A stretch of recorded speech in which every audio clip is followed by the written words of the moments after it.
Sempre ouvi dizer que a maternidade tem um preço. O que ninguém me contou é que seria eu quem pagaria a fatura por inteiro, enquanto os outros dividiriam apenas os benefícios. Meu nome é Helena, tenho 62 anos, e até poucos meses atrás, eu acreditava que minha vida tinha sido um sucesso. 3 filhos criados, uma casa própria, modesta, mas confortável, e a satisfação de ter feito tudo certo, ou pelo menos o que me ensinaram a acreditar que era certo.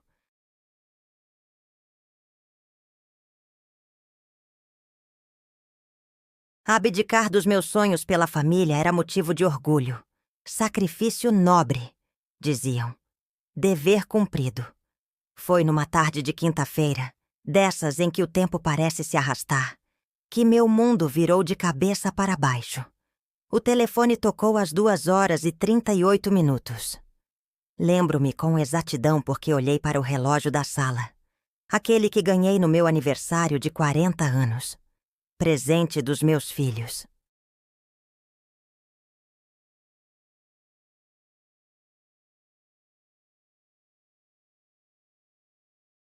Irônico como objetos que marcam o tempo podem também marcar momentos que dividem nossa vida em antes e depois. Dona Helena? A voz formal do outro lado da linha me causou um calafrio instantâneo. Advogados nunca ligam para dar boas notícias. Sim, é ela. Respondi, sentindo meus dedos apertarem o telefone com força desnecessária. Aqui é o Dr. Paulo Mendes, do escritório Mendes em Associados. Estou ligando a respeito do testamento de sua mãe, Dona Amélia Rodrigues. Minha mãe havia falecido há 3 semanas, aos 83 anos, depois de uma vida longa e, segundo ela mesma dizia, cheia de bênçãos e algumas maldições bem merecidas. Mamãe sempre teve esse jeito direto de falar, uma honestidade quase brutal que eu admirava, mas nunca consegui incorporar. Sim, doutor. Foi tudo o que consegui dizer enquanto um nó se formava em minha garganta.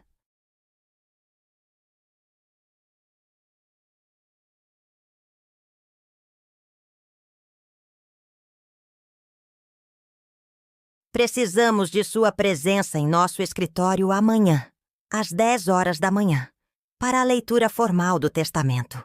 Todos os herdeiros foram notificados. Herdeiros, plural.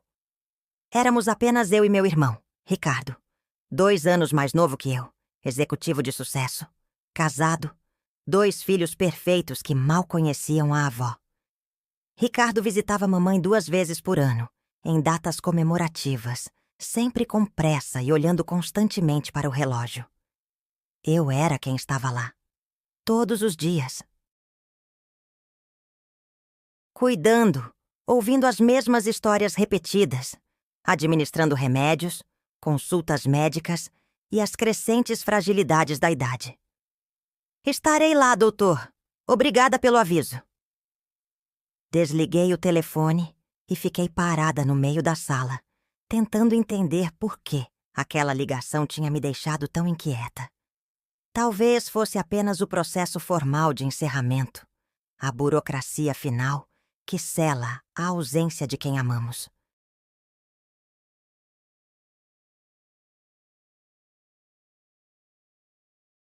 O apartamento onde mamãe viveu por 40 anos, alguns móveis antigos, talvez algumas economias guardadas. Nada que mudaria minha vida ou a de Ricardo. Não era sobre dinheiro. Nunca foi sobre dinheiro. Naquela noite, não consegui dormir. Revirei na cama enquanto fragmentos da minha vida com mamãe passavam como slides desconexos em minha mente. As tardes de domingo quando eu era criança, e ela fazia biscoitos de canela. Os verões na casa da praia, antes de papai falecer. As discussões durante minha adolescência. E depois, o vazio que se instalou quando me casei com Augusto, aos 22 anos. Você está jogando sua vida fora, menina. Esse homem vai sugar sua juventude como um vampiro. Ela disse no dia do meu casamento, enquanto ajustava meu véu diante do espelho. Na época, interpretei como mais uma de suas implicâncias. Mamãe nunca aprovara completamente Augusto. Ele tem olhos frios, dizia, e não vejo nele a generosidade que você merece. Ela estava certa, como descobri 17 anos e 3 filhos depois, quando Augusto me deixou por sua assistente 20 anos mais jovem.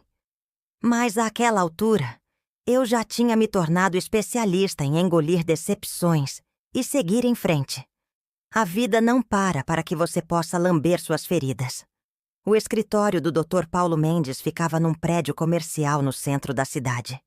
Ricardo já estava lá quando cheguei, 10 minutos antes do horário marcado.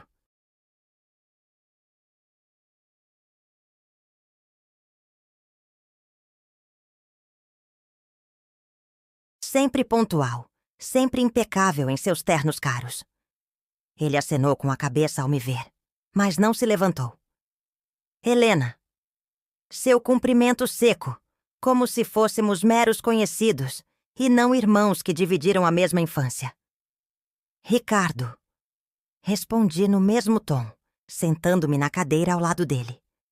A secretária nos ofereceu café, que aceitei mais para ter algo para fazer com as mãos do que por vontade.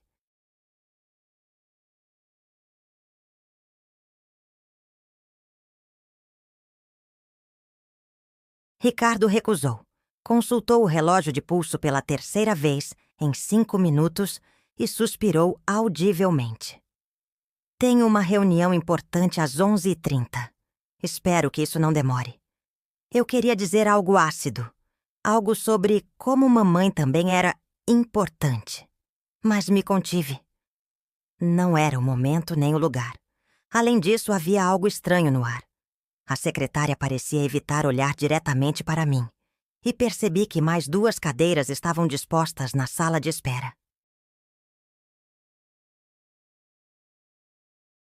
Às 10 horas em ponto, a porta do escritório se abriu e o Dr. Paulo nos convidou a entrar. Era um homem na casa dos 50 anos, cabelos grisalhos nas têmporas e óculos de armação fina. Seu escritório tinha aquela sobriedade típica da profissão. Móveis escuros, estantes com livros jurídicos e algumas plantas artificiais tentando, sem sucesso, trazer vida ao ambiente. Por favor, sentem-se. Estamos apenas aguardando os demais. Ricardo franziu o senho. Demais. Somos apenas nós 2, doutor. Eu e minha irmã. O advogado ajustou os óculos e olhou brevemente para alguns papéis sobre sua mesa antes de responder. Na verdade, senhor Ricardo, de acordo com as instruções de Dona Amélia, há outros interessados na leitura deste testamento. Naquele momento, a porta se abriu novamente e 2 pessoas entraram. Uma mulher de aproximadamente 50 anos, que eu nunca tinha visto na vida, e um rapaz jovem. Talvez com seus 30 anos. Ah, perfeito. O Dr. Paulo levantou-se. Senhora, Márcia Alves e Sr. Tiago Alves, correto? Por favor, juntem-se a nós. Olhei para Ricardo, que parecia tão confuso quanto eu. Quem eram aquelas pessoas e o que faziam na leitura do testamento da nossa mãe? O advogado percebeu nosso desconcerto e pigarreou antes de continuar. Creio que alguns esclarecimentos sejam necessários antes de procedermos. Ele abriu uma pasta e retirou alguns documentos. Dona Amélia deixou instruções muito específicas sobre como este momento deveria ocorrer. Meu coração acelerou. Isso não era normal. Mamãe sempre foi prática e direta. Nunca gostou de rodeios ou dramatizações. Estes são Márcia e Tiago Alves. O advogado fez um gesto em direção aos desconhecidos. Márcia foi funcionária da empresa do pai de vocês por 22 anos. E Tiago... Bem, Tiago é filho do senhor Antônio Rodrigues. Meu pai tinha morrido há mais de 30 anos. O que o advogado estava insinuando? Isso é absurdo! Ricardo levantou-se de supetão. Meu pai não tinha outros filhos. Essa é algum tipo de golpe, e não vou participar disso. A mulher, Márcia, manteve-se serena, apenas observando. O rapaz, Tiago, olhava para o chão, visivelmente desconfortável. Senhor Ricardo, por favor, acalme-se. O advogado manteve o tom profissional. Sua mãe deixou documentação substancial, incluindo testes de DNA que confirmam o parentesco. O senhor Tiago é, de fato, seu meio-irmão. A sala começou a girar ao meu redor. Mamãe sabia disso? Por quanto tempo? Por que nunca me contou? Dona Amélia descobriu sobre a existência do senhor Tiago há aproximadamente 8 anos. O advogado continuou como se lesse meus pensamentos. Ela manteve contato discreto com ele e com a senhora Márcia desde então, e decidiu incluí-los em seu testamento. Isso é ridículo! Ricardo parecia prestes a explodir. Vou contestar este testamento. Vou... Senhor Ricardo, o advogado o interrompeu com firmeza. Sua mãe previu essa reação e deixou uma carta para ser lida antes do testamento propriamente dito. Com sua permissão. Sem esperar resposta, ele abriu um envelope e retirou algumas folhas de papel. Reconheci imediatamente a caligrafia de mamãe. Aquelas letras arredondadas e precisas que eu via nas listas de compras e nos cartões de aniversário. Meus queridos Helena e Ricardo. Começou o Dr. Paulo a ler. Se estão ouvindo esta carta, é porque finalmente tive a coragem que me faltou em vida. A coragem de contar toda a verdade e fazer o que é justo. A voz do advogado soava distante enquanto eu tentava processar aquela revelação. Um meio-irmão. Um segredo de família que mamãe carregou por décadas. E agora, ali estávamos nós, 4 estranhos unidos por laços de sangue e segredos. Antônio, seu pai, teve um relacionamento com Márcia durante muitos anos. Não foi apenas uma aventura passageira, como descobri anos depois de sua morte. Foi um relacionamento paralelo ao nosso casamento, que resultou no nascimento de Tiago. Ricardo passou a mão pelos cabelos, visivelmente perturbado. Eu permaneci imóvel, sentindo como se cada palavra fosse um pequeno alfinete perfurando minha pele. Descobri sobre Tiago por acaso, ao encontrar alguns documentos antigos de seu pai. No início senti raiva, depois desespero. Mas com o tempo percebi que a criança, agora um homem, não tinha culpa dos erros dos adultos. Procurei-o discretamente, conheci-o. Vi nele os mesmos olhos do pai de vocês, o mesmo sorriso. Olhei para Tiago pela primeira vez com atenção. Ele realmente tinha algo familiar no rosto. Algo que me lembrava vagamente as fotografias antigas de papai. Helena, minha filha, você sempre foi meu pilar, minha companhia constante. Dedicou sua vida a cuidar dos outros, seus filhos, seu marido ingrato e, por fim, de mim. Abdicou de seus sonhos por obrigações que acreditava serem apenas suas. Vi você definhar por dentro enquanto sorria por fora. As lágrimas começaram a escorrer pelo meu rosto. Mamãe nunca tinha sido de expressar sentimentos assim, tão abertamente. Ricardo, meu filho, você construiu uma carreira brilhante, uma família respeitável, uma vida de aparências perfeitas.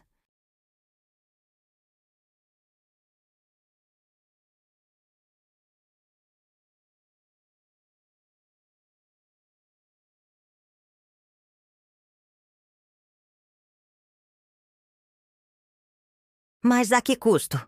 Quantas vezes você realmente esteve presente? Quantas vezes escolheu o trabalho em vez da família? Em vez de sua mãe que envelhecia sozinha?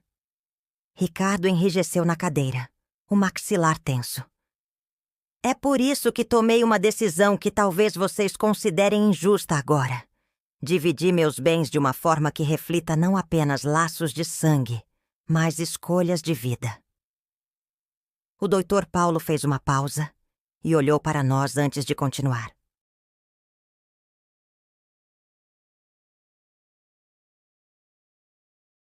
Helena receberá meu apartamento e 50% das minhas economias.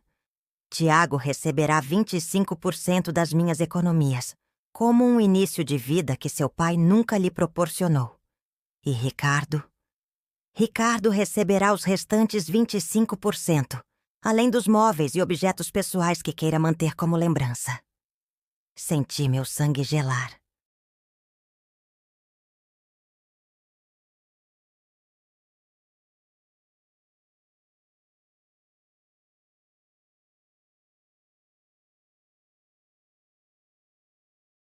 Mamãe praticamente deserdara Ricardo, seu filho legítimo, para favorecer um filho ilegítimo que ela só conhecera nos últimos anos de vida? Sei que isso parece chocante, talvez até cruel, mas há uma explicação. O advogado virou a página e continuou lendo. Ricardo, 3 anos atrás, quando precisei fazer uma cirurgia cara que o plano de saúde não cobria, você se recusou a ajudar. Foi Helena quem vendeu seu único bem de valor, as joias que herdou da avó, para pagar meu tratamento. Foi Helena quem dormiu em cadeiras de hospital, quem administrou meus remédios, quem sacrificou sua própria saúde pela minha. O rosto de Ricardo estava vermelho de raiva, ou vergonha. Não consegui distinguir. Quanto a Tiago, ele não pede nada. Nunca pediu. Quando o conheci, ele já tinha sua vida estabelecida, seu próprio caminho. Não me procurou por interesse, mas aceitou minha aproximação com respeito e carinho genuínos.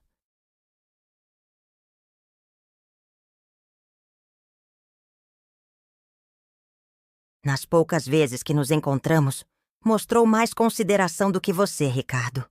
Demonstrou em anos. A sala ficou em silêncio absoluto quando o advogado terminou de ler. Eu não conseguia olhar para ninguém. Não sabia o que dizer ou como reagir. Foi Tiago quem quebrou o silêncio. Eu não vim aqui por dinheiro. Sua voz era suave, hesitante. Na verdade, nem sabia desse testamento. Dona Amélia foi muito gentil comigo nos últimos anos, mas nunca mencionou herança ou... Cale a boca! Ricardo se levantou. Você e sua mãe são oportunistas. Manipularam uma senhora idosa, vulnerável. Ricardo! Finalmente encontrei minha voz. Mamãe nunca foi vulnerável ou manipulável. Você sabe disso. Não vou aceitar isso, Helena. Ele apontou um dedo para mim. Vou contestar esse testamento. Vou lutar pelo que é meu por direito. Márcia, que até então permanecera em silêncio, falou com uma dignidade que me surpreendeu. Seu pai amou seu filho, Sr. Ricardo. Nunca pudemos ser uma família abertamente, mas ele amou Tiago. Visitava-nos sempre que podia. Pagou a escola, a faculdade. Nunca pedimos nada à Dona Amélia. Foi ela quem nos procurou, anos depois da morte dele. O Dr. Paulo pigarreou novamente. Há mais uma cláusula no testamento. Ele ajustou os óculos. Caso o Sr. Ricardo decida contestar judicialmente esta divisão, um envelope lacrado contendo determinados documentos será aberto e anexado ao processo. Ricardo estreitou os olhos. Que documentos? Não tenho essa informação, Sr. Ricardo. Apenas instruções para entregar o envelope ao juiz responsável, caso haja contestação. Ricardo parecia um animal encurralado. Passou a mão pelo rosto, olhou para o relógio mais uma vez e, sem dizer mais nada, pegou sua pasta e saiu da sala, batendo a porta com força desnecessária. Ficamos em silêncio por alguns instantes, até que o advogado retomou. Bem, acredito que podemos proceder com a formalização. Se a senhora puder assinar aqui, Dona Helena. Assinei mecanicamente os documentos que ele me apresentou. Tiago também assinou sua parte, e depois nos olhamos, verdadeiramente pela primeira vez. Eu realmente não sabia disso tudo, ele disse com o que me pareceu sincera consternação. Se preferir, eu posso recusar. Não. Interrompi, surpreendendo a mim mesma. Era a vontade dela, e ela raramente se enganava sobre as pessoas. Saí do escritório com as pernas trêmulas e um peso no peito que não conseguia nomear. Não era apenas a revelação sobre papai ou o testamento em si. Era algo mais profundo, mais doloroso. A sensação de que toda a minha vida tinha sido construída sobre mentiras e omissões. Que sacrifiquei meus sonhos, minha juventude, por uma família que, no final, não era o que eu acreditava ser.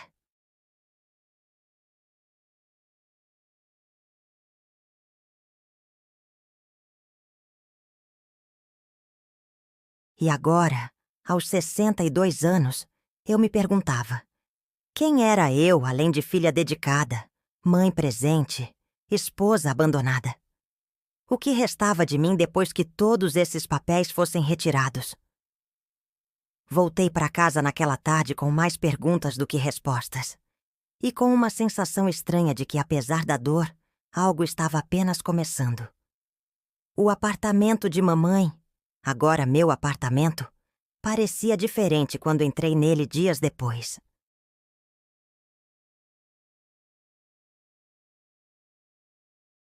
As mesmas paredes, os mesmos móveis antigos, o mesmo cheiro de lavanda que ela tanto gostava. Mas agora tudo carregava o peso de revelações não ditas, de verdades finalmente expostas. Enquanto andava pelos cômodos, tocando os objetos familiares, comecei a ver pequenos sinais que antes não percebia. Uma foto emoldurada na estante. Mamãe sorrindo ao lado de um homem que eu não reconhecia, e um menino de uns 10 anos.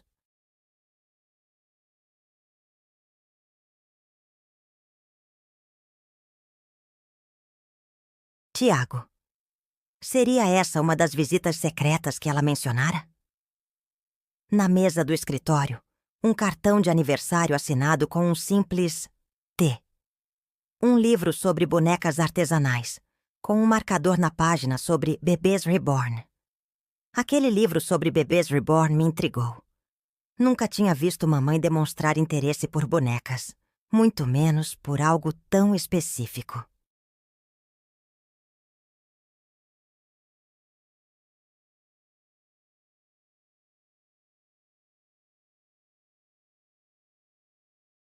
Folheei as páginas observando as técnicas detalhadas para criar bebês realistas, desde a pintura da pele até a implantação de fios de cabelo um a um.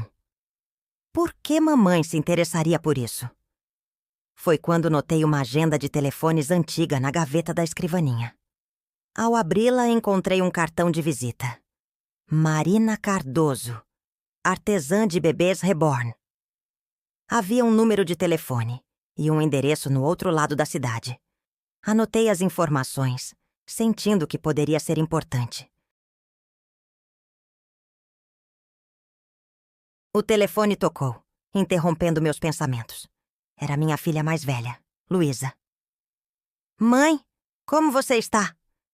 Ricardo acabou de me ligar contando sobre o testamento da vovó. É verdade mesmo? Sobre o... Você sabe? O outro filho do vovô? Suspirei profundamente. Claro que Ricardo já tinha espalhado a notícia para toda a família, provavelmente pintando Tiago e sua mãe como oportunistas. É verdade, filha. Eu também acabei de descobrir.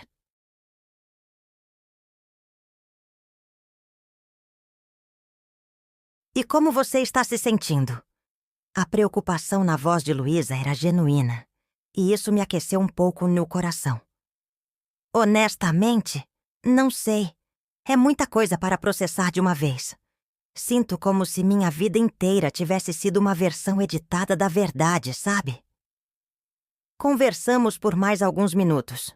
Luísa me contou que Ricardo estava furioso, ameaçando processar todos os envolvidos. Meus outros filhos, Carlos e Beatriz, também já sabiam e estavam preocupados comigo. Quer que eu vá até aí, mãe? Posso pegar o ônibus ainda hoje. Não precisa, querida. Estou bem. Só preciso de um tempo para organizar meus pensamentos. Além disso, você tem o trabalho, as crianças. Mas, sério, estou bem. Forcei um tom mais leve. Este apartamento até que é bonito. Sua avó tinha bom gosto, apesar de tudo. Depois de desligar, voltei a vasculhar o apartamento, agora com outros olhos. Em cada canto, parecia haver pistas de uma vida que mamãe manteve escondida de nós. Uma vida onde ela não era apenas a viúva amargurada e controladora que eu conhecia, mas uma mulher complexa, com segredos e compaixão que nunca demonstrou abertamente. No dia seguinte, decidi visitar o endereço no cartão de visita. Marina Cardoso morava e trabalhava em uma casa pequena e bem cuidada em um bairro residencial tranquilo. Um sino delicado tocou quando abri a porta da loja improvisada na sala da frente. O ambiente era surreal.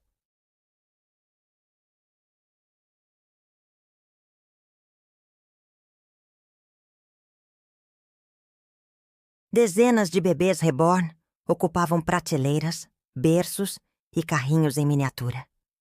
Tão realistas que, por um segundo, tive a impressão de estar em uma maternidade. Observei os detalhes impressionantes.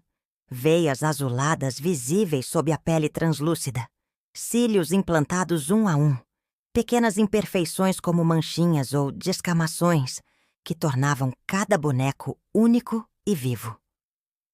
Posso ajudar? Uma mulher na casa dos 40 anos aproximou-se, secando as mãos em um avental manchado de tinta. Eu... Hesitei de repente insegura sobre o que dizer. Encontrei seu cartão entre as coisas da minha mãe. Amélia Rodrigues?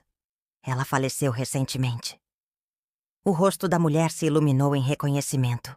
Depois se entristeceu. Dona Amélia! Oh, sinto muito pela sua perda. Ela era uma senhora adorável. Vocês se conheciam bem? Marina fez um gesto para que eu a seguisse até uma sala nos fundos, seu ateliê de trabalho.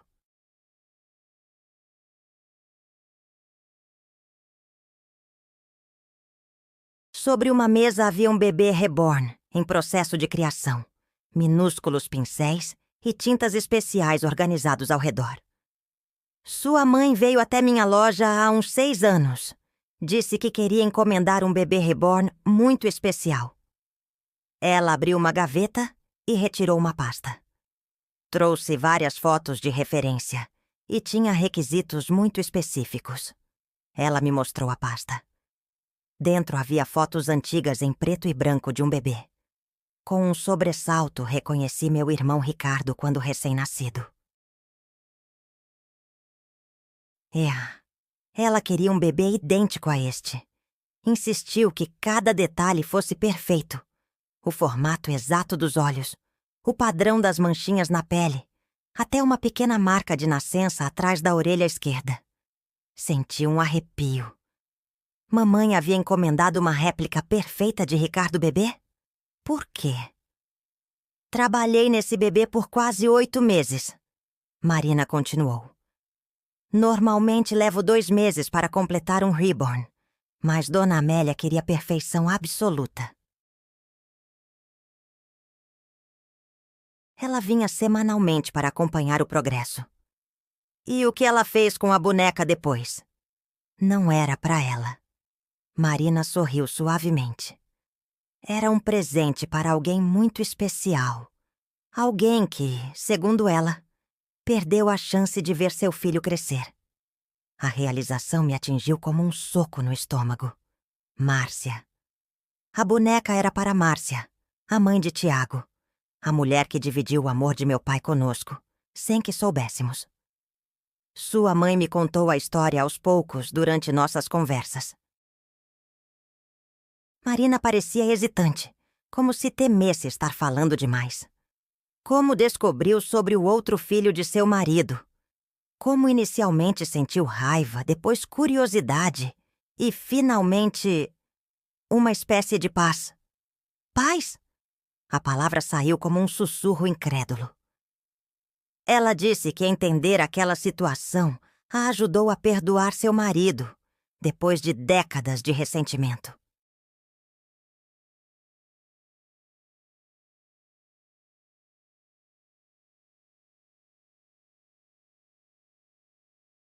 Disse que quando viu fotos do rapaz, Tiago, percebeu quanto ele se parecia com seu outro filho, e isso a fez pensar em como a vida é estranha. Fiquei em silêncio, absorvendo aquela informação. Mamãe, que sempre pareceu tão amarga quando falava de papai, encontrara perdão no fim da vida? A boneca. Você sabe onde está agora? Com a senhora Márcia, imagino. Foi um presente de aniversário, pelo que me lembro.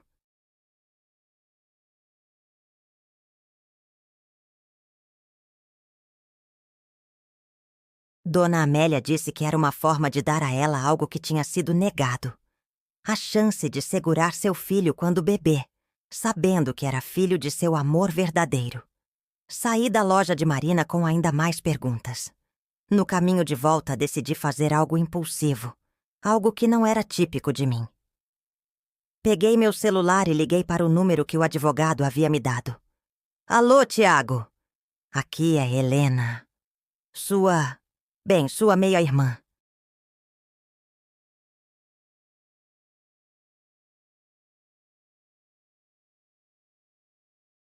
Podemos nos encontrar? Marcamos em uma cafeteria neutra, território desconhecido para ambos. Cheguei cedo e escolhi uma mesa no canto, onde poderíamos conversar com alguma privacidade. Quando o Tiago entrou, foi impossível não notar as semelhanças com Ricardo. A mesma postura, o mesmo andar decidido, até o gesto de passar a mão pelo cabelo quando nervoso. Obrigado por me ligar, ele disse após pedir um café. Não esperava. Nem eu esperava me ver nesta situação. Tentei sorrir, mas saiu mais como uma careta. Houve um momento de silêncio constrangedor, que ele quebrou. Quero que saiba que nunca tive a intenção de causar problemas para sua família. Quando sua mãe me procurou, fiquei tão surpreso quanto vocês devem estar agora. Como foi? Quando ela te encontrou? Tiago respirou fundo, como se organizasse os pensamentos. Foi há cerca de 8 anos. Ela apareceu na agência onde trabalho. Sou arquiteto. Disse que precisava falar sobre meu pai. No início, achei que fosse algum tipo de golpe, sabe? Minha mãe sempre me falou sobre meu pai, que ele era casado, que não podíamos ser uma família normal, mas que ele me amava. Quando ele morreu, eu tinha apenas 4 anos. Tenho poucas lembranças dele. Assenti, encorajando-o a continuar. Sua mãe trouxe fotos, documentos. Contou como descobriu sobre mim após a morte dele. Disse que guardou o segredo por décadas, até que um dia decidiu que precisava me conhecer. Ele sorriu tristemente. No começo, nossos encontros eram estranhos, tensos. Mas, com o tempo, ela se tornou uma espécie de avó para mim. Compartilhava histórias sobre meu pai que eu nunca tinha ouvido. E minha mãe deu um bebê reborn para a sua mãe? Uma réplica de Ricardo bebê? Tiago pareceu surpreso com minha pergunta direta. Sim. Como você... Encontrei o cartão da artesã.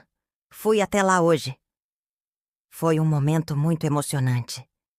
Tiago baixou os olhos para seu café. Minha mãe chorou por horas quando recebeu. Disse que era o gesto mais gentil e inesperado que alguém já tinha feito por ela. Sabe, minha mãe nunca mais se casou depois do meu pai. Ele era... bem, o amor da vida dela. Uma pontada de ressentimento me atravessou. E minha mãe? Papai também era o amor da vida dela. Ela ficou sozinha por 3 décadas após sua morte. Sua mãe, Márcia. Como ela está lidando com tudo isso? O testamento... Ela não queria que eu viesse à leitura. Achou que causaria exatamente o que aconteceu. Conflito. Mas Dona Amélia insistiu nas últimas semanas que eu deveria estar presente. Disse que era importante para que o círculo se fechasse. Foram suas palavras. Conversamos por quase 2 horas. Tiago me mostrou fotos de sua família. Ele era casado e tinha uma filha de 7 anos. Minha sobrinha, que eu nunca soube que existia. Falou sobre seu trabalho, seus hobbies.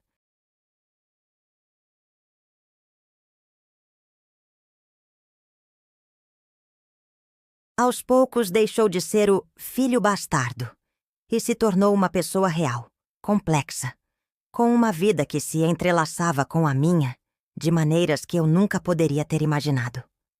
Quando nos despedimos, prometi manter contato. Havia algo libertador em conhecer aquela parte oculta da história da minha família. Como se peças de um quebra-cabeça finalmente encontrassem seus lugares. Os dias seguintes foram uma montanha-russa emocional.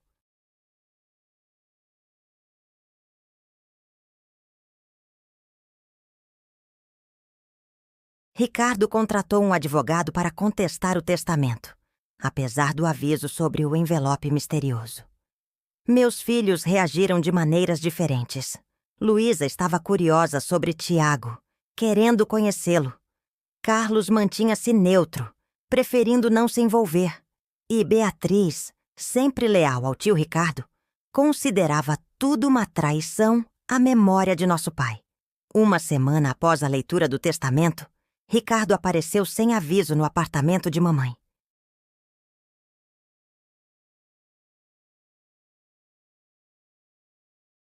Estava alterado, com olheiras profundas e cheiro de álcool. Você está confraternizando com eles, não está? Ele praticamente cuspiu as palavras ao entrar.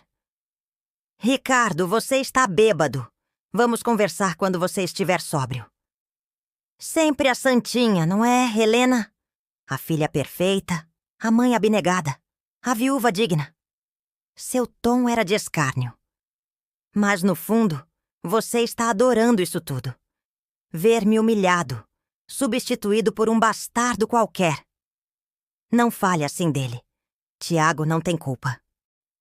Então você já está defendendo. Ricardo bateu com o punho na mesa, fazendo os porta-retratos tremerem. Traiu nossa família, assim como mamãe traiu a memória de papai. Pelo amor de Deus, Ricardo. Perdi a paciência. Papai foi quem traiu primeiro. Ele teve um caso por anos, teve outro filho. Mamãe apenas encontrou uma forma de fazer as pazes com isso no fim da vida.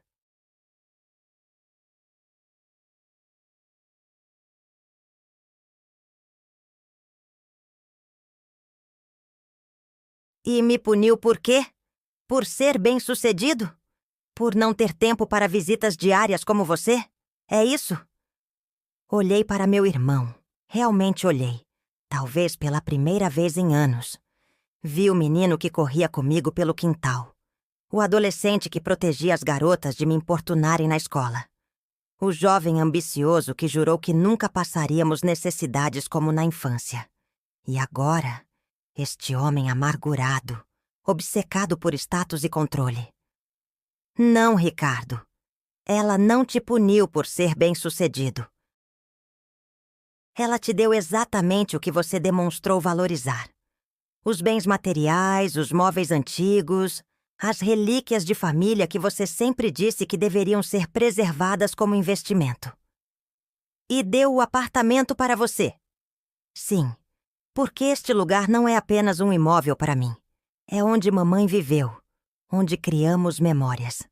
É um lar, não um ativo financeiro. Fiz uma pausa buscando as palavras certas. Assim como Tiago não é apenas um nome em um testamento.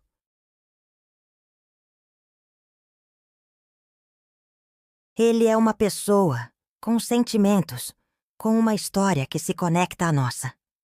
Ricardo pegou já sacou um porta-retrato da mesa.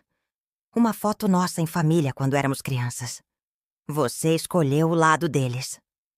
Não há lados, Ricardo. Há apenas pessoas tentando encontrar paz com o passado. Ele colocou o porta-retrato de volta, com cuidado surpreendente para alguém tão alterado. Vou seguir com o processo. Não importa o que esteja naquele envelope misterioso. É seu direito. Respondi subitamente cansada.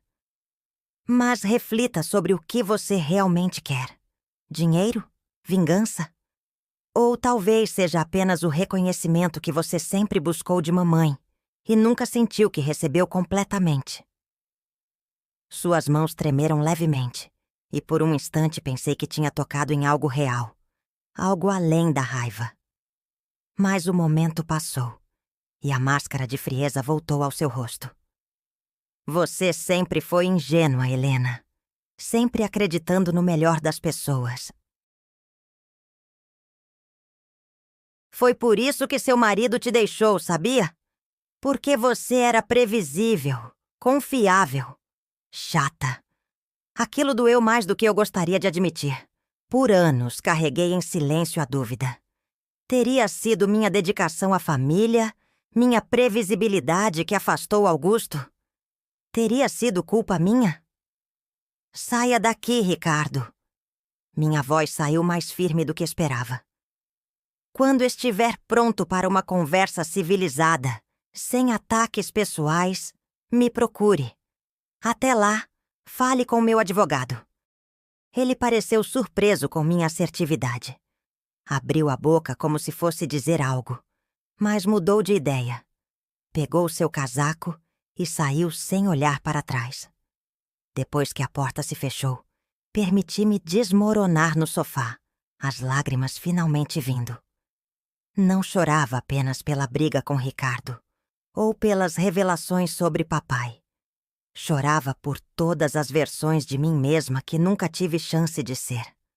A jovem que sonhava em estudar artes. A mulher que engoliu humilhações para manter a família unida. A mãe que sacrificou sua identidade em nome dos filhos. Naquela noite, sentada sozinha no apartamento de mamãe, tomei uma decisão. Não seria mais apenas a cuidadora, a conciliadora, a que se apaga para que outros brilhem. Era hora de descobrir quem era Helena, além dos papéis que desempenhei a vida toda. No dia seguinte fiz algo que há anos adiava. Matriculei-me em um curso de pintura na universidade para a terceira idade.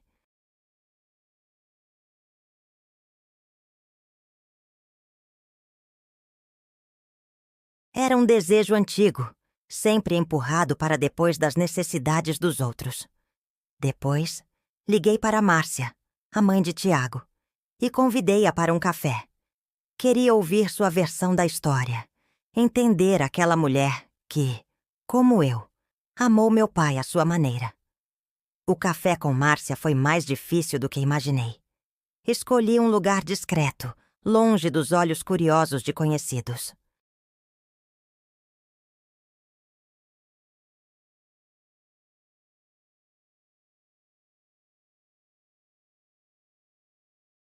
Quando ela chegou, reconheci-a imediatamente, embora tivéssemos nos visto apenas uma vez, brevemente, no escritório do advogado.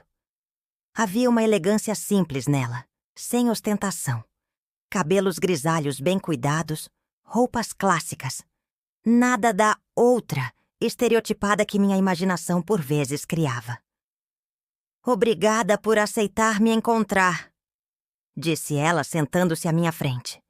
Suas mãos tremiam levemente ao colocar a bolsa sobre a mesa. "Acredito que temos muito a conversar." Um silêncio constrangedor pairou entre nós. Por onde começar uma conversa com a mulher que dividiu o amor de meu pai comigo e minha mãe? Tiago me contou que vocês se encontraram. Ela finalmente quebrou o silêncio. Ele ficou tocado. Disse que viu muito de Ricardo em você. Aquilo me pegou de surpresa. Em mim? Sempre achei que Ricardo e eu fôssemos completamente diferentes. Talvez na superfície. Ela sorriu levemente. Mas há algo na determinação, no senso de responsabilidade. Antônio sempre dizia que seus filhos tinham herdado o melhor dele, cada um à sua maneira. Você e meu pai... Hesitei, buscando as palavras certas. Foi um caso passageiro ou... Márcia respirou fundo, como se reunisse coragem. Nos conhecemos quando comecei a trabalhar na empresa dele. Eu tinha 23 anos. Era secretária no departamento financeiro. Ele era carismático, atencioso. Ela fitou a xícara de café, evitando meu olhar. No início eu não sabia que ele era casado. Quando descobri, tentei terminar. Mas você já estava apaixonada. Completei, surpresa com minha própria compreensão. Ela assentiu. Me prometeu que se separaria, que apenas esperava o momento certo, que não queria magoar a família. Anos se passaram nesse limbo. Quando engravidei, foi complicado. Antônio ficou assustado no início, depois feliz, mas ainda incapaz de tomar uma decisão definitiva. Tentei imaginar meu pai naquela situação. O homem que em casa era disciplinador, moral, quase austero. Como ele administrava essa dupla vida? Que versão dele era a verdadeira? Ele amava vocês, Helena. Márcia parecia ler meus pensamentos. Falava dos filhos com orgulho, mas também amava Tiago. Nos últimos anos antes do acidente, passava quase todos os fins de semana conosco. Dizia à sua mãe que estava em viagens de negócios. O acidente, o carro que saiu da estrada numa noite chuvosa.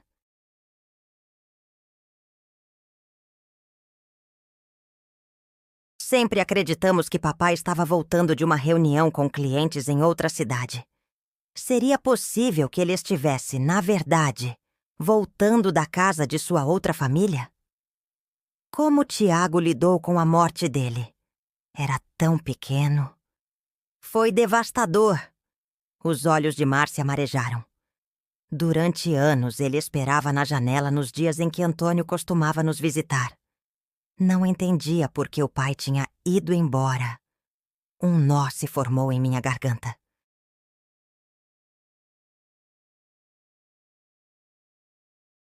E você? Como sobreviveu financeiramente? Antônio deixou uma conta em meu nome. Não era muito, mas ajudou nos primeiros anos. Depois construí minha própria carreira. Nunca mais me casei. Houve alguns relacionamentos, mas... Ela deu de ombros. Ninguém se comparava a ele. Senti uma pontada de identificação que não esperava. Eu também nunca me casei novamente após o divórcio de Augusto. Sempre atribuí isso à desilusão, ao foco nos filhos.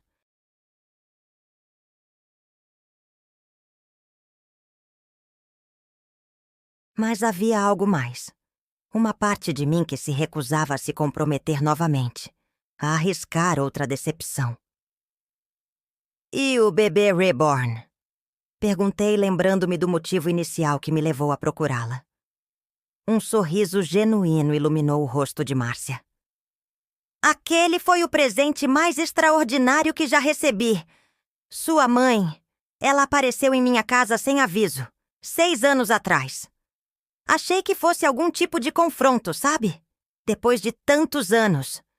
Estava preparada para acusações, para raiva. Em vez disso, ela trouxe aquela caixa lindamente embrulhada. Um bebê que se parecia com o Ricardo quando nasceu. Sim, ela me explicou que, já que nunca pude ver Antônio como pai de um recém-nascido, aquela era sua forma de me dar essa experiência. Que o bebê tinha o rosto de Ricardo, mas poderia ser Tiago. Márcia enxugou uma lágrima. Foi um gesto de perdão tão profundo, tão inesperado. Sua mãe era uma mulher extraordinária, Helena.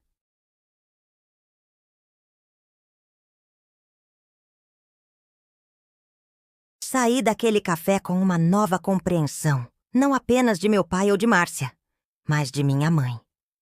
A imagem da mulher amarga que eu conhecia se transmutava em alguém capaz de um perdão transformador, mesmo após décadas de mágoa. Se ela conseguiu isso no fim da vida, o que eu poderia fazer com os anos que ainda me restavam? As semanas seguintes trouxeram mudanças graduais, mas significativas. Meu curso de pintura revelou-se uma fonte inesperada de alegria.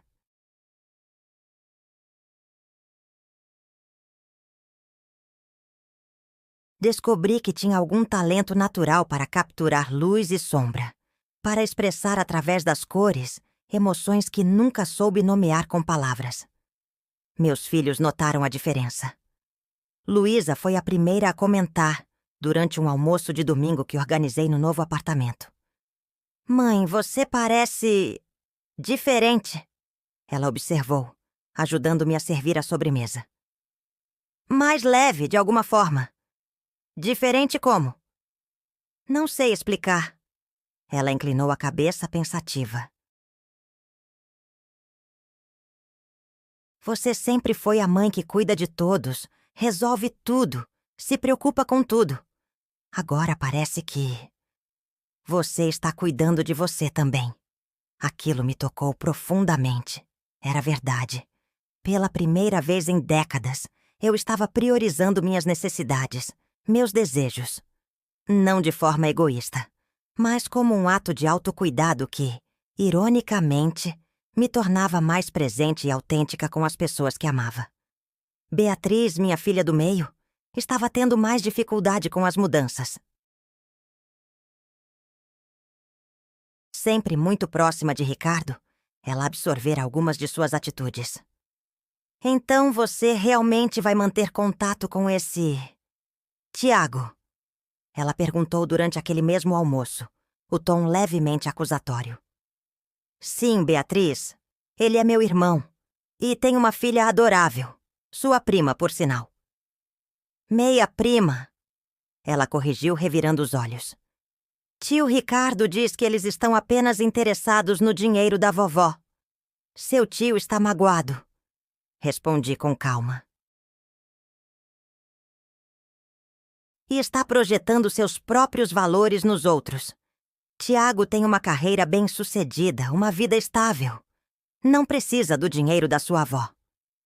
Então, por que aceitou? Pela mesma razão que eu aceitei. Porque era a vontade dela. Um reconhecimento, mesmo que tardio, de uma realidade que ela mesma levou décadas para aceitar. Carlos, sempre o pacificador, interveio. Bea, e se dessemos uma chance a esse cara? Não é como se ele tivesse escolhido nascer nessa situação. E mamãe parece mais feliz agora, você não acha? O olhar de Beatriz suavizou-se um pouco ao me observar. Só não quero que você se machuque, mãe. Já teve decepções demais. Abracei minha filha, comovida com sua preocupação, mesmo que expressada de forma desajeitada. Às vezes, querida, precisamos arriscar novas decepções para descobrir novas alegrias também. Enquanto isso, o processo movido por Ricardo seguia seu curso. O doutor...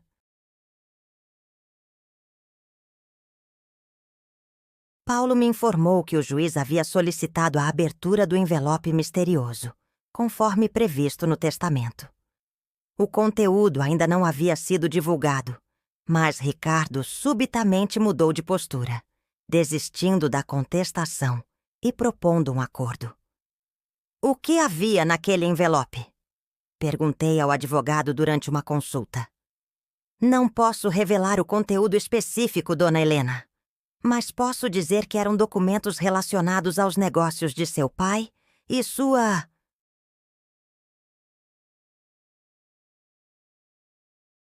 situação fiscal na época de sua morte. Entendi imediatamente. Papai provavelmente havia feito manobras financeiras questionáveis para sustentar 2 famílias, talvez até ilegais. Ricardo, com sua reputação imaculada e carreira no mundo corporativo, não poderia arriscar um escândalo. A ironia não me escapou. O mesmo pai que pregava integridade e honestidade em casa, possivelmente burlava leis para manter sua vida dupla. As camadas de decepção pareciam infinitas.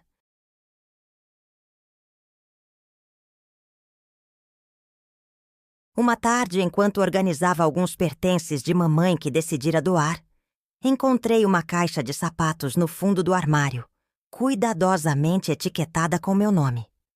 Dentro, havia um envelope e um pequeno caderno de capa de couro. O envelope continha uma carta manuscrita. Querida Helena, se está lendo isto, significa que encontrou a caixa que deixei especialmente para você. Há tanto que gostaria de ter dito em vida, mas o orgulho e o medo sempre me impediram. Primeiro peço perdão. Perdão por não ter sido a mãe que você merecia. Por ter sido dura quando você precisava de compreensão. Por ter criticado suas escolhas quando deveria ter apoiado seus sonhos. Quando seu pai morreu, algo em mim morreu também. Não apenas o amor, mas a capacidade de confiar. Transferi para você responsabilidades que não eram suas. Vi você sacrificar sua juventude por seu marido, seus filhos e depois por mim, e não fiz nada para impedir.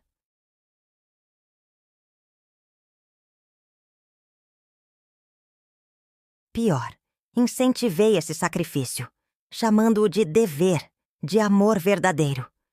Só quando descobri sobre Tiago, sobre a outra vida que Antônio construiu, percebi quanto tempo desperdicei com amargura.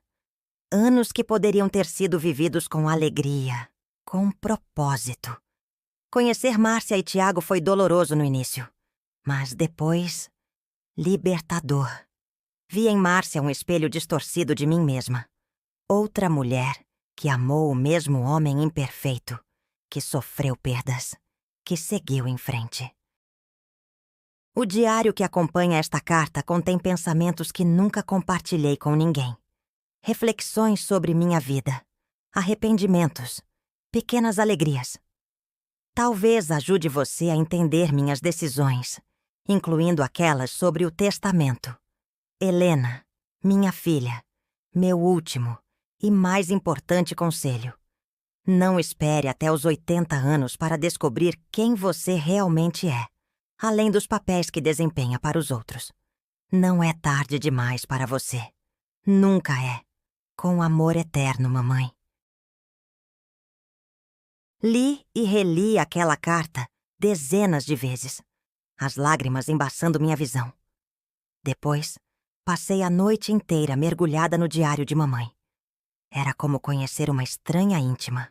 Uma mulher complexa, cheia de contradições, sonhos não realizados e pequenas vitórias pessoais que nunca compartilhou.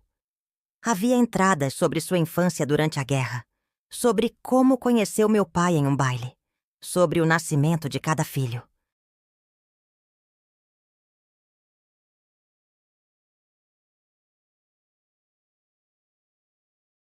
E depois, páginas sobre a morte de papai, sua raiva inicial, a depressão que escondeu de todos, os anos de solidão disfarçada de independência. As entradas mais recentes falavam sobre Tiago, sobre como ele tinha o mesmo sorriso torto de Ricardo quando concentrado, sobre como Márcia a recebeu sem julgamentos, sobre o bebê reborn que encomendou e como chorou ao vê-lo pronto, tão parecido com as fotos antigas de Ricardo bebê.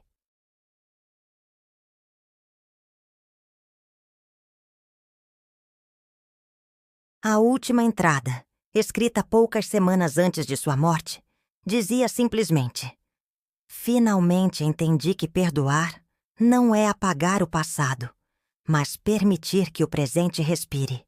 Espero que Helena também encontre essa liberdade. No dia seguinte, telefonei para Tiago e perguntei se poderia visitar sua casa, conhecer sua família. Ele soou surpreso, mas feliz. No domingo, dirigi até o subúrbio onde ele morava, uma região arborizada e tranquila. A casa era modesta, mas acolhedora. No jardim da frente, uma menina de 7 anos brincava com um cachorro. Ela levantou os olhos quando estacionei. Olhos castanhos, idênticos aos meus. Aos de Ricardo. Aos de nosso pai. "Você é minha tia Helena?" Ela perguntou diretamente quando me aproximei. "Sim. E você deve ser Clara. Papai disse que você pinta quadros. Eu também. Quer ver?" Antes mesmo que eu pudesse responder, ela pegou minha mão e me puxou para dentro da casa, onde Tiago e sua esposa Laura me esperavam. Havia um clima de nervosismo no ar, mas também de esperança. Na sala de estar, notei imediatamente um bebê reborn em uma pequena cadeira de balanço. Não pude deixar de me aproximar, tocando delicadamente o rostinho perfeitamente detalhado. "É especial para minha mãe", explicou Tiago, observando meu interesse. "Ela o trata quase como um neto. Conversa com ele, conta histórias. É uma forma de conexão." Completei, entendendo. "Sim, com o passado, com o que poderia ter sido." Clara voltou com uma pasta cheia de desenhos coloridos, orgulhosa de seu talento artístico. Enquanto folheava suas criações, oferecendo elogios sinceros, percebi algo extraordinário. Ali, naquela casa que nunca tinha visitado, com pessoas que mal conhecia, sentia-me estranhamente em casa. Durante o almoço, compartilhamos histórias. Tiago contou sobre as poucas memórias que tinha de nosso pai. Laura falou sobre como conheceu Tiago na faculdade de arquitetura.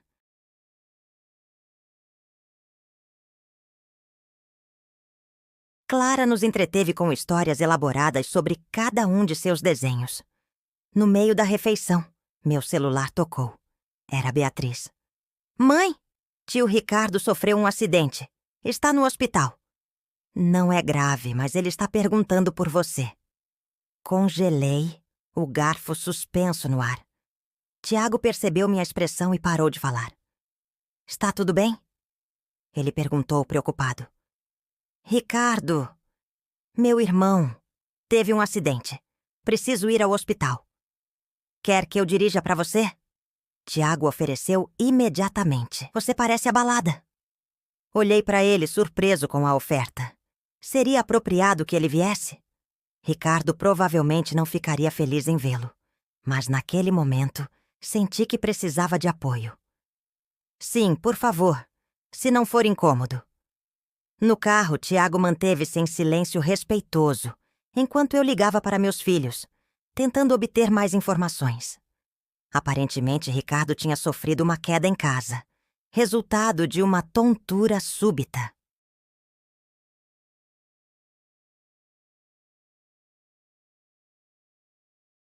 Havia quebrado o braço e batido a cabeça, mas os exames preliminares não indicavam nada grave. "Ele mora sozinho?" Tiago perguntou enquanto dirigia. "Sim, divorciou-se há 5 anos. Os filhos estão no exterior. Deve ser difícil." Olhei para Tiago, percebendo o que ele realmente estava dizendo. Ricardo estava sozinho. Como eu estive. Como mamãe esteve. Ciclos familiares que se repetiam. No hospital, Beatriz esperava na recepção, visivelmente ansiosa. Quando viu Tiago ao meu lado, seu rosto se fechou. "O que ele está fazendo aqui?" "Ele se ofereceu para me trazer. Eu estava na casa dele quando você ligou." "Tio Ricardo não vai gostar disso." "Seu tio não precisa saber", respondi com firmeza. "Tiago pode esperar aqui se isso deixar você mais confortável." Tiago assentiu compreensivamente. "Sem problemas. Estarei aqui se precisar, Helena." Beatriz me conduziu até o quarto onde Ricardo estava.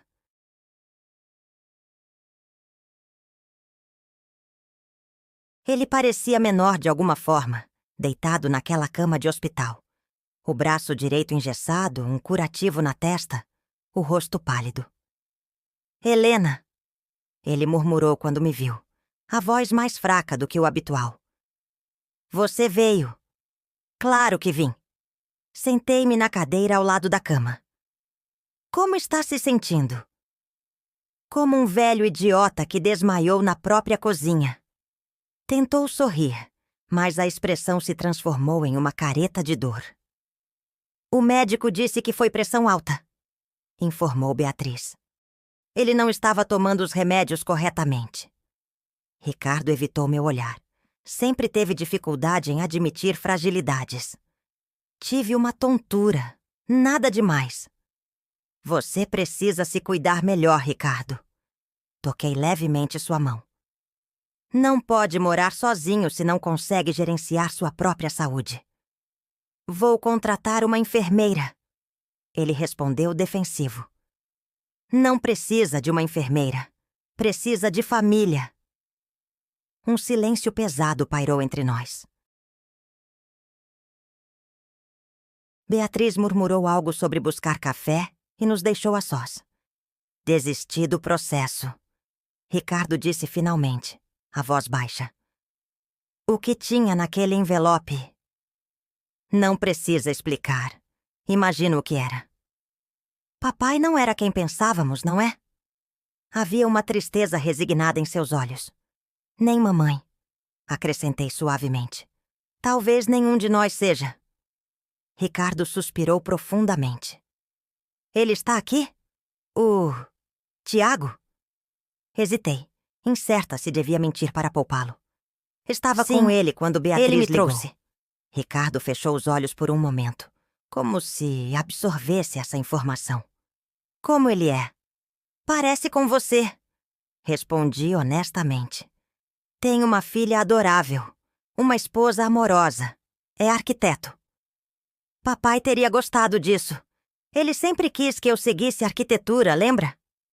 Assenti, surpresa com a ausência de amargura em sua voz. Quero conhecê-lo.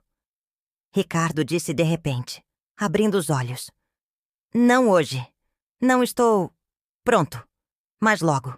Aquelas palavras simples continham uma transformação que eu nunca esperaria ver em meu irmão. O orgulhoso, teimoso Ricardo, admitindo que queria conhecer o irmão que antes chamava de bastardo. Tenho certeza que ele ficará feliz com isso. Respondi sentindo uma onda de esperança. E Helena? Ele segurou minha mão com mais força. Sinto muito pelo que disse.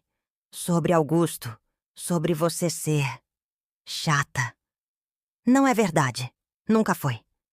Você é a pessoa mais forte que conheço. As lágrimas que segurei por tanto tempo finalmente transbordaram. Não eram lágrimas de tristeza, mas de alívio, de reconhecimento, de perdão. Obrigada, Ricardo. Isso significa muito para mim. Quando saí do quarto, encontrei Tiago na sala de espera, folheando distraidamente uma revista. Ao me ver, levantou-se imediatamente. Como ele está? Vai ficar bem. Respondi, ainda emocionada. E ele quer conhecer você. Não hoje, mas quando estiver melhor. Os olhos de Tiago se arregalaram em surpresa. Depois, se suavizaram. Eu gostaria muito disso. Naquela noite, sozinha no apartamento que fora de mamãe, refleti sobre as semanas intensas que tinha vivido desde a leitura do testamento. As verdades reveladas, as mentiras expostas, os novos começos. Peguei o diário de mamãe novamente e reli sua última entrada. Perdoar não é apagar o passado, mas permitir que o presente respire.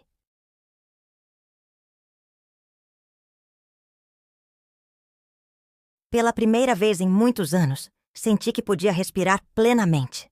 Não apenas sobreviver, cumprir obrigações, carregar fardos, mas viver, criar, amar, perdoar os outros e a mim mesma.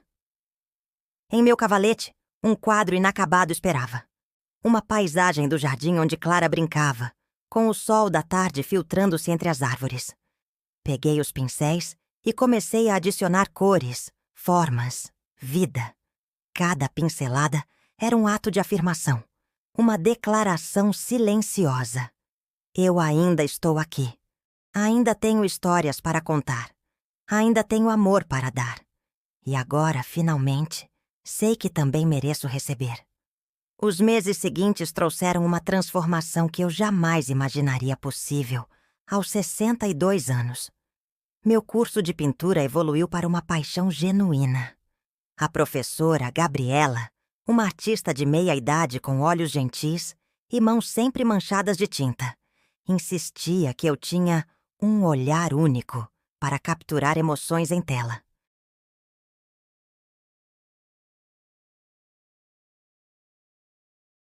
Helena, você pinta como quem finalmente encontrou sua voz.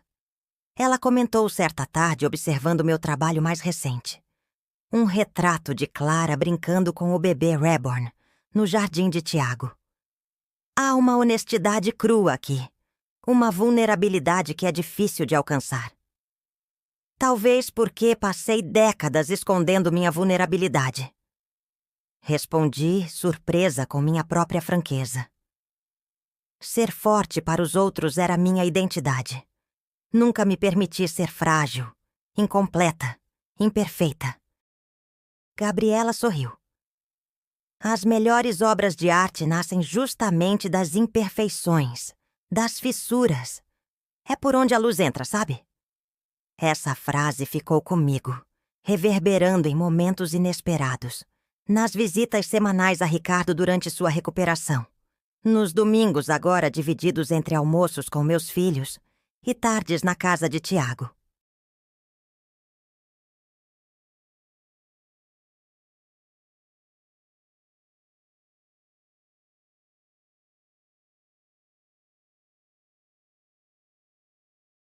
Nas noites tranquilas em que finalmente me permitia sentar na varanda, apenas para observar o pôr do sol, sem a culpa de estar perdendo tempo, ou a sensação de que deveria estar fazendo algo útil para alguém.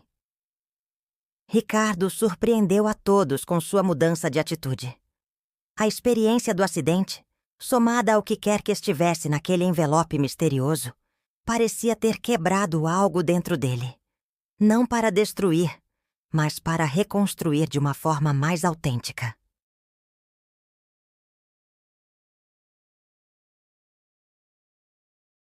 Três semanas após sair do hospital, ele pediu para conhecer Tiago. Organizei um encontro discreto em minha casa, agora redecorada com tons mais vibrantes e algumas de minhas pinturas nas paredes. Você mudou a cor das paredes. Foi a primeira observação de Ricardo ao entrar. Mamãe teria odiado. Muito vermelho. Exatamente por isso escolhi. Respondi com um sorriso, surpresa com minha própria ousadia. Acho que já vivi tempo demais tentando agradar os outros. Quando Tiago chegou, sozinho conforme combinado, o clima inicial foi de constrangimento. 2 homens adultos, meio-irmãos, estranhos unidos por sangue e segredos familiares. Obrigado por vir. Ricardo estendeu a mão, ainda engessada. Desculpe não poder oferecer um aperto de mão adequado. Sem problemas. Tiago sorriu nervosamente. Fico feliz que esteja se recuperando bem.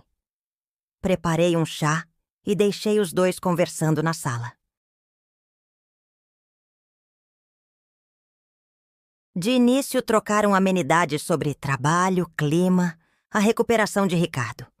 Aos poucos, a conversa fluiu para memórias de infância, histórias sobre nosso pai. Ele te levava para pescar também? Ouvi Ricardo perguntar, um tom de surpresa em sua voz. Sim, no mesmo lago, aparentemente. Tiago respondeu. Tinha um barco pequeno, vermelho, com uma listra branca na lateral. Ricardo completou animado.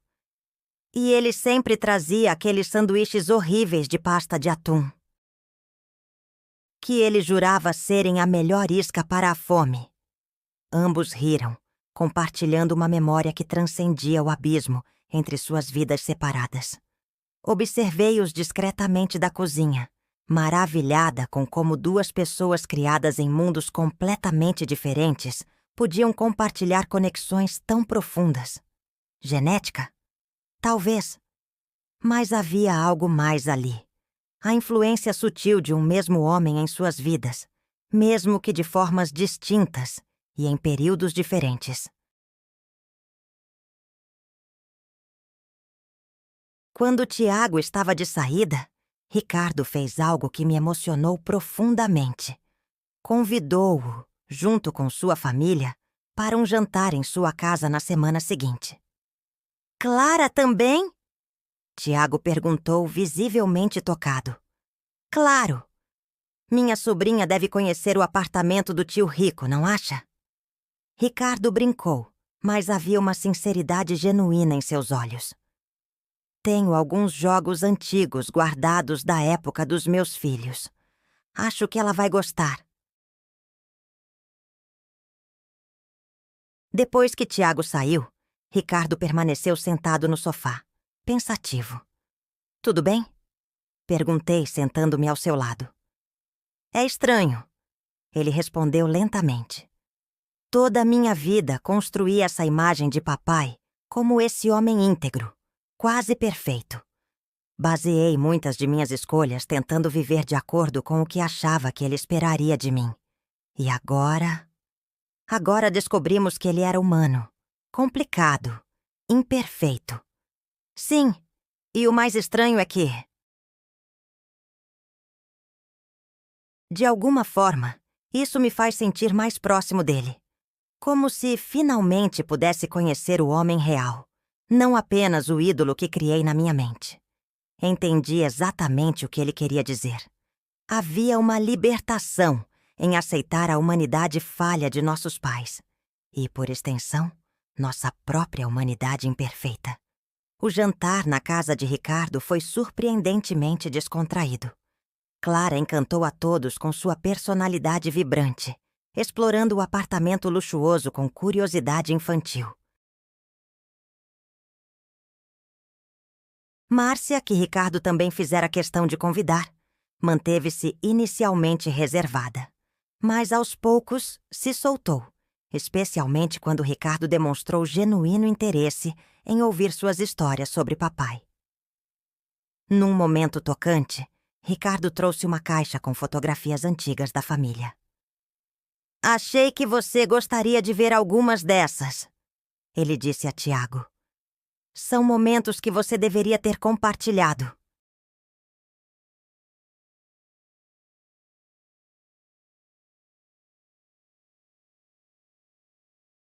Passamos horas revivendo memórias, preenchendo lacunas, tecendo novos fios que conectavam nossas vidas antes separadas. Em algum momento percebi Márcia observando discretamente a estante de Ricardo, onde havia várias fotos de família. Procurando algo específico? Perguntei, aproximando-me dela. Apenas tentando encontrar semelhanças. Ela respondeu com um sorriso triste. Antônio guardava poucas fotos de vocês, por razões óbvias.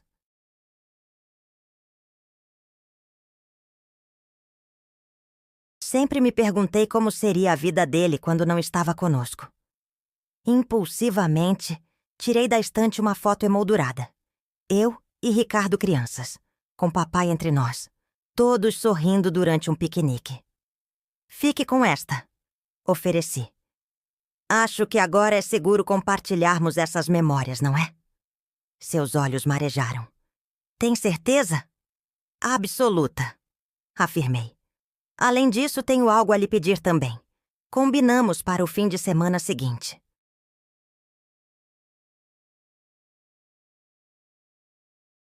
Fui até a casa de Márcia, onde Tiago, Laura e Clara também estariam. Levei comigo uma tela coberta, meu presente especial. Quando cheguei, notei imediatamente o bebê reborn na sala, cuidadosamente posicionado em uma cadeira de balanço. Aproximei-me, admirando novamente o trabalho meticuloso de Marina Cardoso. Ele tem um nome? Perguntei a Márcia, que observava meu interesse. Antônio Ricardo. Ela respondeu suavemente. Mas chamo-o de Tony. O nome me surpreendeu. Não apenas o nome de meu pai, mas também o de meu irmão. É um lindo nome, comentei, genuinamente tocada. Sua mãe sugeriu. Márcia explicou. Disse que representava uma união das duas famílias, mesmo que apenas simbolicamente. Refleti sobre a sabedoria inesperada de mamãe, sua capacidade de encontrar reconciliação, mesmo nos detalhes mais pequenos. Trouxe algo para vocês. Anunciei quando todos estavam reunidos.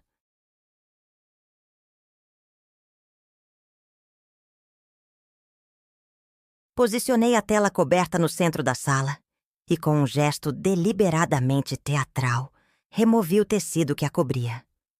Houve um suspiro coletivo. Na tela de 1 metro por 80 centímetros, eu havia pintado um retrato de família, mas não uma família convencional. Ali estávamos todos nós. Eu, Ricardo, Tiago, Márcia, Laura, Clara, meus 3 filhos e até mesmo meus netos.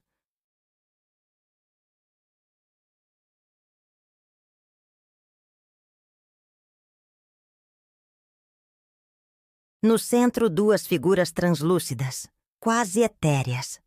Meus pais, representados como presenças que nos uniam a todos, mesmo em sua ausência.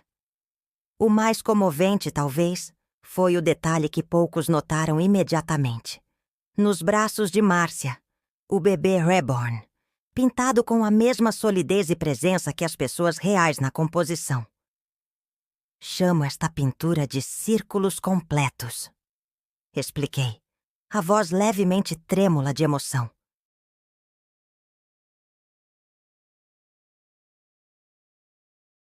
Porque às vezes precisamos de uma vida inteira para voltar ao início e entender o verdadeiro significado de família. Clara foi a primeira a reagir, correndo para abraçar minhas pernas. Tia Helena, você me fez bonita. E olha, vovó Márcia está segurando o Tony. Márcia aproximou-se lentamente da pintura, tocando delicadamente a tela, especificamente o bebê reborn, retratado em seus braços. Você incluiu ele, como uma pessoa real. Porque ele é real no que importa, respondi. Nos sentimentos que representa, nas conexões que simboliza. E para você? Tiago abraçou-me com força, incapaz de encontrar palavras. Ricardo, sempre mais contido, simplesmente apertou minha mão, mas seus olhos brilhantes diziam tudo. Aquele momento cristalizou algo que vinha se formando dentro de mim nos últimos meses. A compreensão de que família não é apenas sangue ou documentos legais. É uma construção diária, feita de escolhas, perdões, recomeços. É imperfeita por definição, porque é feita de pessoas imperfeitas. E é justamente nessas imperfeições que reside sua beleza mais profunda. 2 semanas depois, recebi um telefonema inesperado de Gabriela, minha professora de pintura. Helena, preciso lhe falar sobre uma oportunidade. A Galeria Municipal está organizando uma exposição chamada Novos Olhares da Maturidade, focada em artistas que começaram após os 50 anos. Inscrevi 3 de seus trabalhos. Espero que não se importe. Você... o quê? Gaguejei, atordoada. Gabriela, sou apenas uma aluna iniciante. Não posso participar de uma exposição real. Discordo completamente. Ela respondeu com firmeza. Seu trabalho tem uma autenticidade que muitos artistas de carreira não alcançam em décadas. Aquela sua pintura de família, especialmente, tem uma qualidade visceral. Conta uma história que as pessoas precisam ver. Meu primeiro instinto foi recusar. Quem era eu para expor minha arte, minha história pessoal, ao escrutínio público. Mas então lembrei-me das palavras no diário de mamãe. Não espere até os 80 anos para descobrir quem você realmente é, além dos papéis que desempenha para os outros. Tudo bem, respondi surpreendendo a mim mesma. Vou participar. As semanas que antecederam a exposição foram frenéticas. Gabriela insistiu que eu produzisse mais 2 obras para completar uma pequena coleção coesa. Decidi focar na temática que naturalmente emergia em meu trabalho: conexões familiares, memória, identidade. Uma das novas pinturas retratava o bebê reborn, sozinho, iluminado por uma luz suave que criava um halo ao seu redor. Não era apenas uma representação de um objeto, mas uma exploração visual da ideia de substitutos emocionais, de como criamos símbolos para preencher vazios em nossas vidas. Chamei-a de "O que poderia ter sido".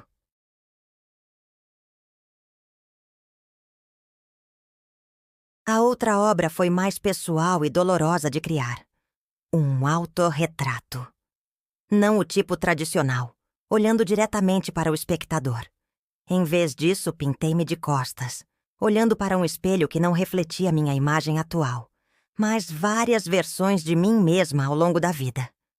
A menina sonhadora, a jovem esposa, a mãe sobrecarregada, a idosa que eu um dia seria. Chamei-a simplesmente de reflexos. Na noite da abertura da exposição, toda a minha família expandida compareceu. Ricardo veio com sua nova namorada, uma viúva que conhecera em sessões de fisioterapia após seu acidente. Tiago e Laura trouxeram Clara, vestida especialmente para a ocasião. Meus filhos e netos preencheram o espaço com sua presença barulhenta e amorosa. Até mesmo Márcia veio, discreta como sempre, mas visivelmente orgulhosa. O momento mais surpreendente da noite foi quando uma curador de uma galeria maior aproximou-se de mim. Seu trabalho tem uma qualidade narrativa excepcional, senhora. Helena, especialmente círculos completos. Gostaria de discutir a possibilidade de incluí-lo em nossa exposição do próximo trimestre sobre família contemporânea, novos paradigmas. Fiquei momentaneamente sem palavras. Era mais do que eu jamais sonhara. Eu estou lisonjeada, mas sou apenas uma artista amadora. A curadora sorriu. Arte não é sobre credenciais ou anos de prática. É sobre autenticidade, sobre ter algo relevante a dizer. E sua obra fala volumes sobre como as definições tradicionais de família estão sendo reconstruídas em nossa sociedade. Olhei ao redor para minha própria família reconstruída. Meio-irmãos agora amigos, ex-rivais agora aliadas, sangue e escolha, entrelaçados em novas configurações que nenhum de nós poderia ter previsto um ano antes. Acho que tenho vivido essa reconstrução em primeira mão. Respondi com um sorriso.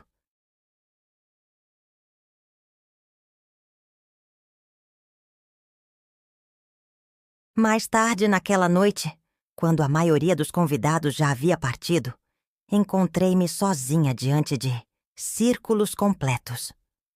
Observei os rostos que havia pintado com tanto cuidado, cada um carregando sua própria história de perda, amor, resiliência.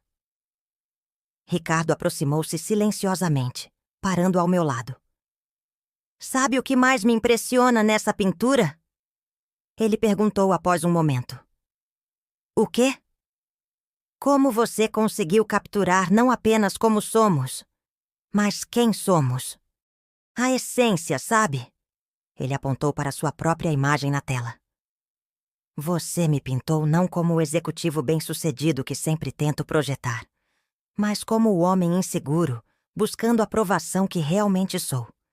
E, de alguma forma, isso não parece uma exposição negativa, mas libertadora. Entendi exatamente o que ele queria dizer. Havia uma libertação em ser verdadeiramente visto, em todas nossas complexidades e contradições.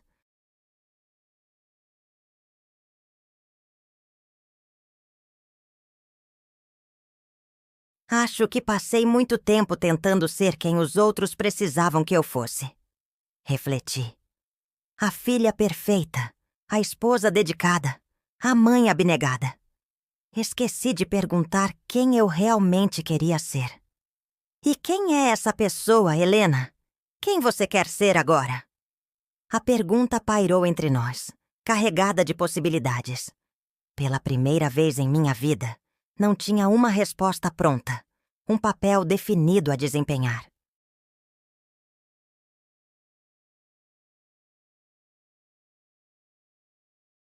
E isso, surpreendentemente, não me causava ansiedade, mas uma profunda sensação de liberdade. Não sei ainda, respondi honestamente. E acho que essa é a beleza desta fase da vida. Estou descobrindo dia a dia. Um mês após a exposição, recebi um convite inesperado. Uma pequena escola comunitária para idosos procurava um professor voluntário para aulas de arte. Gabriela havia dado meu nome como recomendação. Meu instinto inicial foi recusar.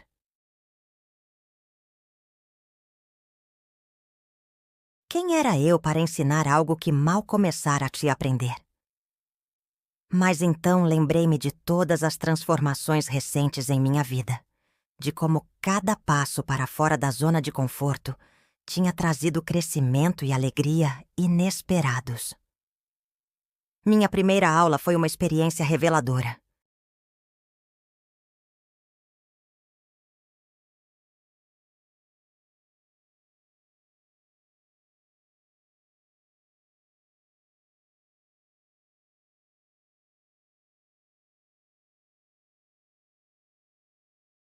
Diante de 15 idosos entre 60 e 85 anos, muitos com mãos trêmulas e visão limitada, descobri uma vocação que nunca soube que tinha: a capacidade de inspirar outros a se expressarem, a encontrarem beleza em suas limitações, a usarem a arte como forma de processamento emocional.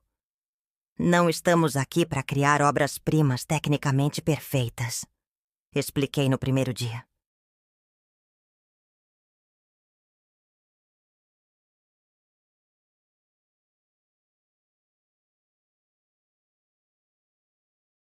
Estamos aqui para contar nossas histórias através das cores, para deixar nossas mãos expressarem o que às vezes nossos lábios não conseguem dizer. Uma senhora de 79 anos, Dona Cecília, que tremia visivelmente devido ao Parkinson, chorou ao completar sua primeira pintura abstrata. Achei que meus dias de criar qualquer coisa tinham acabado, ela confessou, olhando maravilhada para na explosão de cores vibrantes em sua tela. Que essas mãos só serviam para ser um fardo. Suas mãos têm sabedoria própria. Respondi, mostrando como os tremores tinham criado padrões únicos, impossíveis de replicar intencionalmente. Às vezes, o que consideramos nossas maiores limitações podem se tornar nossas assinaturas mais distintas. Aquela frase ficou comigo, ecoando em diferentes contextos de minha vida. O divórcio, que me pareceu uma marca de fracasso, agora reinterpretado como o início de minha jornada de autodescoberta.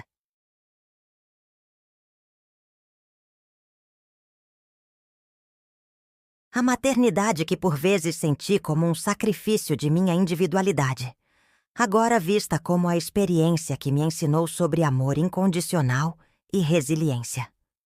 Até mesmo a recente revelação sobre a infidelidade de meu pai, que inicialmente pareceu manchar toda a minha infância, agora recontextualizada como uma lição sobre a complexidade humana e a possibilidade de reconciliação, mesmo décadas depois.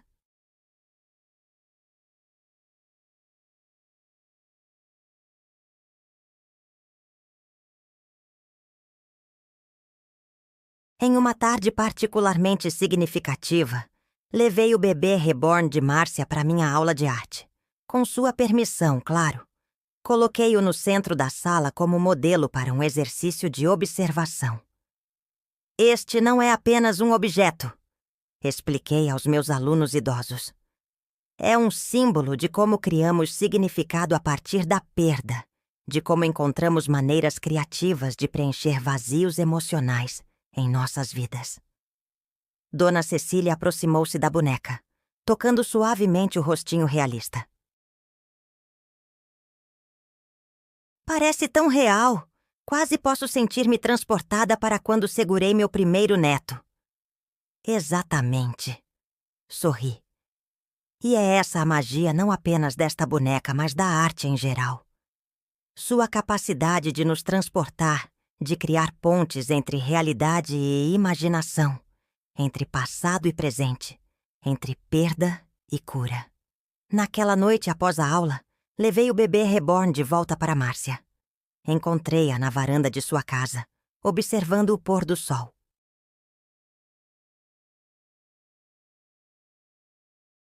Sem dizer nada, sentei-me ao seu lado, colocando gentilmente a boneca em seu colo. Obrigada por emprestá-lo, disse finalmente. Foi uma experiência poderosa para meus alunos.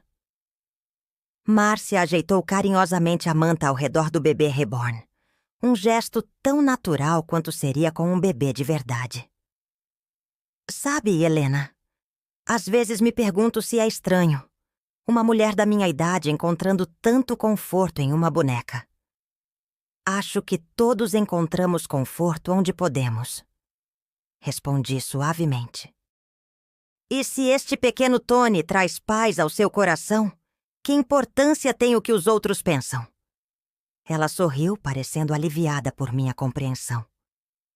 Sua mãe disse algo similar quando me deu este presente. Disse que o amor nunca é desperdiçado, mesmo quando direcionado a um substituto. Refletimos em silêncio por alguns minutos, observando as cores do céu mudarem gradualmente enquanto o sol desaparecia no horizonte. É estranho, não é? Márcia comentou finalmente.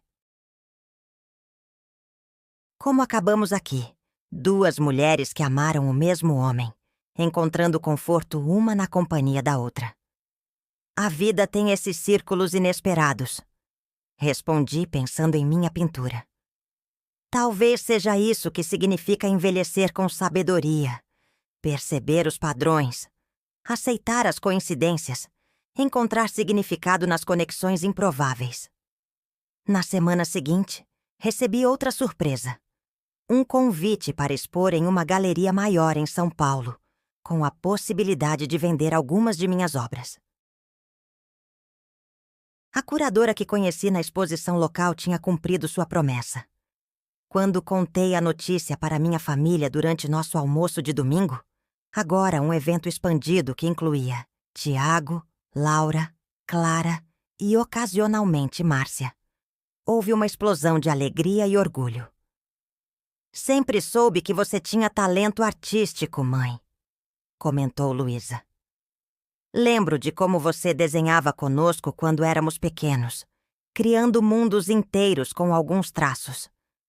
Você deveria ter seguido isso há décadas. Acrescentou Beatriz, que finalmente começava a aceitar nossa família expandida. Talvez, respondi pensativa. Mas não tenho certeza se teria a mesma profundidade para expressar sem ter vivido tudo o que vivi. Talvez precisasse de todas essas experiências, boas e ruins, para ter algo genuíno a dizer através da arte. Ricardo, que estava ajudando a servir a sobremesa, uma mudança notável em si mesma, acrescentou. Acho que mamãe estaria orgulhosa, não apenas da sua arte, mas de todos nós. De como transformamos uma situação potencialmente devastadora em algo belo. Tiago ergueu sua taça em um brinde improvisado. A dona Amélia, então, por ter a coragem de abrir as portas que mantivemos fechadas por tanto tempo. Todos erguemos nossas taças, Um momento de reconhecimento pela mulher complexa que, mesmo após sua morte, continuava influenciando profundamente nossas vidas.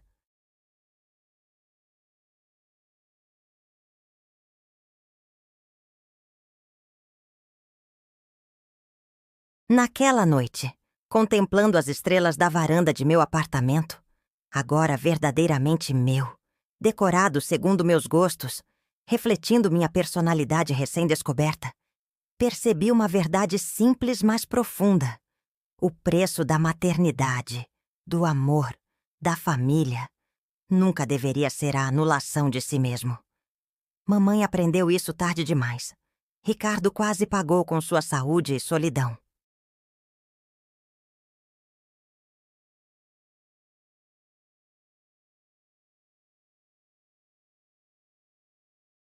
Eu estive à beira de passar toda a minha vida sem conhecer minha própria essência, meus talentos, meus desejos mais profundos. Mas nunca é tarde demais para reescrever sua história, para questionar os papéis que nos foram impostos, para redefinir o significado de família, de dever, de amor. Peguei meu celular e abri o aplicativo da galeria de fotos.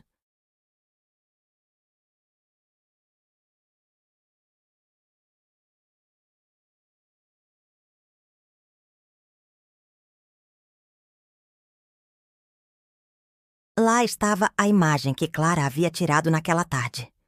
Todos nós ao redor da mesa. Sorrisos genuínos, conexões improváveis. Uma família tecida não apenas por sangue, mas por escolhas conscientes de perdão e aceitação. Decidi que esta seria a inspiração para minha próxima pintura. Um testemunho visual de que, mesmo nas circunstâncias mais inesperadas, podemos encontrar cura, renovação e, principalmente, a nós mesmos.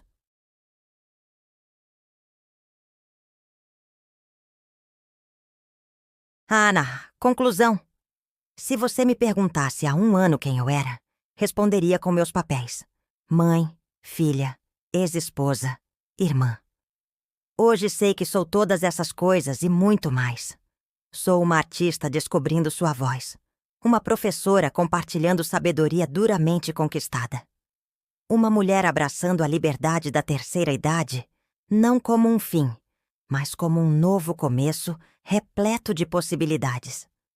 O verdadeiro preço da maternidade, da família, do amor, não deve ser a perda de si mesmo.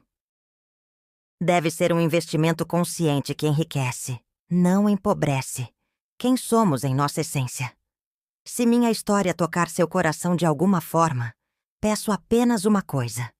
Não espere até os 60 anos para fazer as perguntas importantes. Quem sou eu além dos papéis que desempenho? O que realmente me traz alegria? Que talentos adormecidos esperam para ser despertados? A vida é preciosa demais para ser vivida apenas cumprindo expectativas alheias.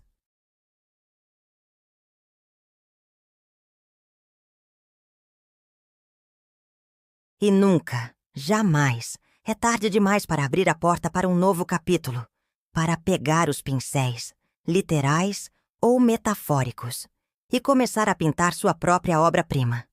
Afinal, como descobri através da minha jornada inesperada, às vezes precisamos ser testamentariamente deserdados para finalmente herdar nossa verdadeira identidade.